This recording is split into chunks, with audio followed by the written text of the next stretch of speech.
मार्मिक कहानी पति पत्नी के झगड़े। हर शादीशुदा जोड़े को पति पत्नी के झगड़े की ये कहानी एक बार जरूर पढ़नी चाहिए।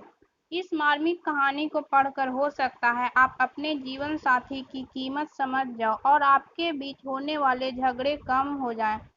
प्रज्ञा, समर्थ, यह वीडियो देखो कितना कॉमेडी है। समर्थ, प्रज्ञा प्लीज मुझे मेरा काम करने दो, मुझे परेशान मत करो। ऐसी फालतू बातें सुनने के लिए मेरे पास तुम्हारे जैसा फालतू वक्त नहीं है। प्रज्ञा, समर्थ, आजकल मेरे लिए तुम्हारे पास टाइम ही नहीं रहता और तुम्हें मेरी सभी बातें फालतू और गलत ही लगती है। तुम्हारी नजरों में मैं इतनी ही बुरी थी तो तुमने मुझे प्रपोज करके शादी क्यों की? समर्थ, हाँ भूल हो गई मुझसे, लेकिन अब क्या फायदा यह सब बोल के? की हुई भूल की निभानी तो पड़ेगी ही ना जिंदगी भर।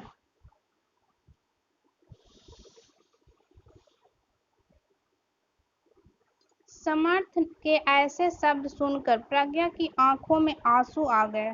प्रज्ञा, ठीक है तो फिर तुम्हें मेरे होने से इतनी ही तकलीफ होती है तो मुझे लगता है कि हम अलग हो जाते हैं। दोनों की यह बातें चालू थी तब अनु का कॉल प्रज्ञा के मोबाइल पर आया। अनु समर्थ और प्रज्ञा दोनों की कॉमन फ्रेंड थी। प्रज्ञा अनु का कॉल उठाती है लेकिन अनु कॉल पर रो रही थी। प्रज्ञा, अरे बोल ना कुछ, क्या हुआ?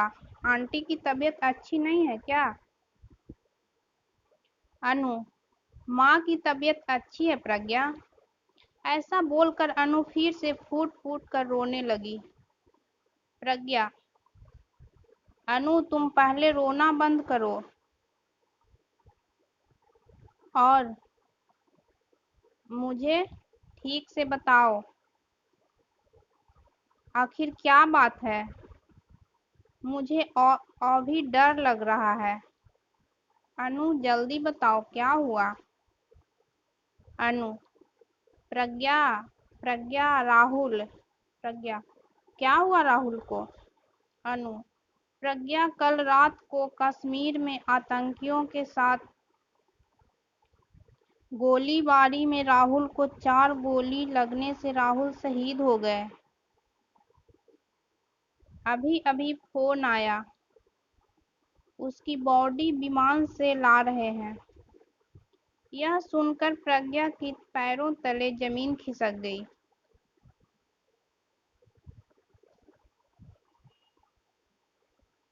प्रज्ञा, अनु, अनु हम दोनों अभी आते हैं तुम्हारे पास। तू संभाल खुद को और आंटी को भी। हम पहुंचते हैं जल्द से जल्द उधर। ऐसा बोलकर प्रज्ञा फोन रख देती है और समर्थ को राहुल और आतंकवादियों में हुई फायरिंग और राहुल के शहीद होने की बात बताती है। समर्थ समर्थ भी उसकी बातें सुनकर सुन्न हो गया, लेकिन तुरंत वह दोनों अनु के घर जाने के लिए रवाना हुए। अनु के घर पहुंचते ही दरवाजे में ही अनु प्रज्ञा के गले लग कर रोने लगी। अनु, प्रज्ञा, कल सुबह ही तो हम तीनों ने उससे बात की थी वीडियो कॉल पर। वो कह रहे थे कि छुट्टी सेक्शन हो गई है और अगले सप्ताह वो घर आ रहे हैं।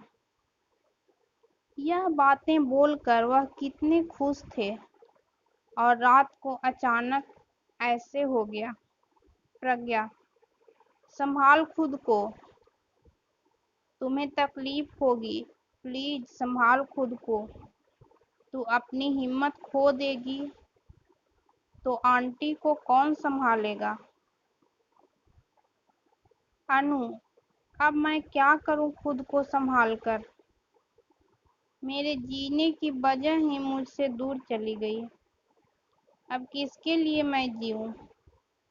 बस 6 महीने ही हुए हैं हमारी शादी को और शादी होते ही 15 दिन में वह ड्यूटी पर निकल गए। एक दूसरे को समझने के लिए भी वक्त नहीं मिला प्रज्ञा। कितने सपने देखे थे हम दोनों ने, हमारे बच्चे के, नए घर के, एक दूसरे के लिए बहुत सारी बातों के सपने देखे थे। अब सारे सपने अधूरे रह गए।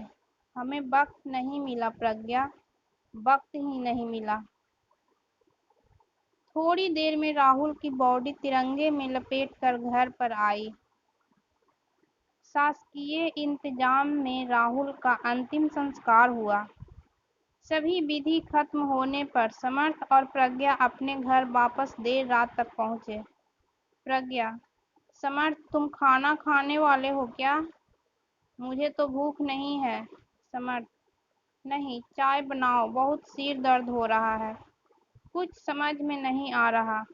प्रज्ञा दोनों के लिए चाय बना कर ले जाती है। चाय पीने के लिए दोनों शांति से सोफे पर बैठते हैं।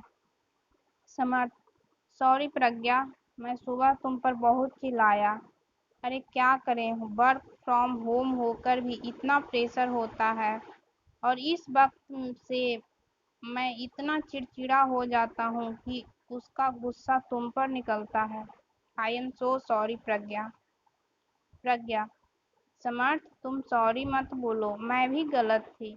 मैंने भी ज्यादा ही बोल दिया था कि हमें अलग हो जाना चाहिए। मुझे ऐसा नहीं बोलना चाहिए था। समर्थ, प्रज्ञा तुम्हारा गुस्सा भी सही है। मैं तुम्हें वक्त दे पाऊँ इतनी सी तो तुम्हारी इच्छा होती है। प्रज्ञा, हाँ, लेकिन मैंने भी तुम्हें समझना चाहिए था। समर्थ, तुम्हारे काम का प्रेशर ना समझते हुए मैं अपना ही गुस्सा तुम पर निकाल रही थी। समर्थ, इट्स ओके प्रज्ञा, हम दोनों ही अपनी अपनी जगह सही थे। बस हम दोनों एक दूसरे को समझ नहीं पाए। प्रज्ञा, समर्थ, अनु के वह सब अभी भी मेरे कानों में गूंज रहे हैं। हमें वक्त ही नहीं मिला प्रज्ञा। हम हमें मिला हुआ वक्त को कितना ग्रांटेड लेते हैं ना। समर्थ, सच में प्रज्ञा, हमें जैसे एक दूसरे के साथ रहने के लिए वक्त मिलता है वैसे हर किसी को नहीं मिलता। वह टाइम मिले इसके लिए बहुत लोग कितने प्रयास करते हैं, लेकिन कोई परिवार की जिम्मेदारी में तो कोई देश के प्रति जिम्मेदारी को निभाने में व्यस्त रहता है। और हम इस मिले हुए वक्त में क्या करते हैं? एक दूसरे की गलती निकालने की कोशिश करते रहते हैं। प्रज्ञा, सच में समर्थ, अनु और राहुल की जिंदगी देखकर समझ में आता है कि हम कितने सुखी और खुश हैं, लेकिन हमें उसकी कीमत ही नहीं पता। हम हमारे जिंदगी में छोटे छोटे दुख में उलझे रहते हैं। समर्थ, हमारा देश सुखी और प्यार से रहे इसके लिए हमारे देश के जवान अपने परिवार को छोड़कर देश की सीमा पर अपनी जान की लड़ाई परवाह ना करके हमारे लिए लड़ाई करता है। तभी हम यहाँ पर जाति, धर्म, पैसा, प्रेम, वक्त ऐसी छोटी बातों पर एक दूसरे से झगड़ा करते हैं। प्रज्ञा, हाँ चलो फिर आज से हम एक दूसरे की भावनाओं की कदर करेंगे और प्यार का सम्मान करेंगे, एक दूसरे को समझने की कोशिश करेंगे। समर्थ, हाँ, और हम ये सुनिश्चित करेंगे कि हमारे सुख और खुशी के लिए जो जवान सीमा पर लड़ते हैं, जो शहीद होते हैं, उन्हें और उनके परिवार को सुख के कुछ पल दे सकें। हमसे जितनी छोटी देश सेवा हो सके उतनी करें और देश का कर्ज चुका सकें। दोस्तों, ये कहानी आप लोगों को कैसी लगी? अगर अच्छी लगी तो प्लीज़ मेरे चैनल को लाइक सब्सक्राइब ज़रूर कर दीजिए।